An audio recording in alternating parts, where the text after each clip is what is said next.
Hi, I'm Alexia Swanson with Visit Florida, and we're here on Dry Tortugas, the most remote national park in the continental United States.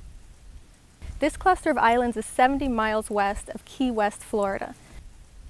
But I'm warning you, there's no water or electricity for campers. But if you're up for an adventure, I promise you this is the ultimate Florida camping experience. When you come out just for the day, you still get to see a lot of the interesting things, but it's rush hour for us. I mean, 150 people on a 16-acre island of Garden Key is pretty crowded, believe it or not. When you are here after the vessel leaves, you have pretty much the whole island unto yourself, except for whatever the campers may be here.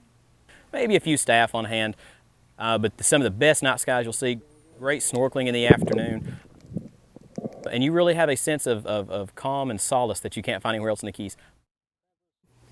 I would say bring a kayak. There's really cool stuff that you can do if you can just kayak out a half mile or even out to Loggerhead, which is 3 miles across. And you can do a lot of good snorkeling just right here on the fort, but if you bring a kayak with you, there's lots of wrecks and things that you can do just offshore that are pretty cool.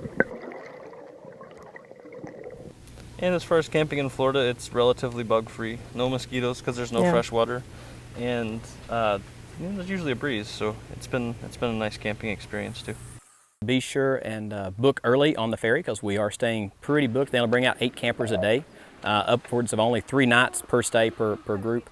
And then just be familiar with the territory out here. I mean, you're on your own. There is no store to buy goods out here, so you have to bring everything you need with you because once you hear and that boat leaves, it's just you and whatever you brought. You know what the best part about camping on Dry Tortugas is? At the end of the day, when all the crowds have gone home, you get this whole place all to yourself.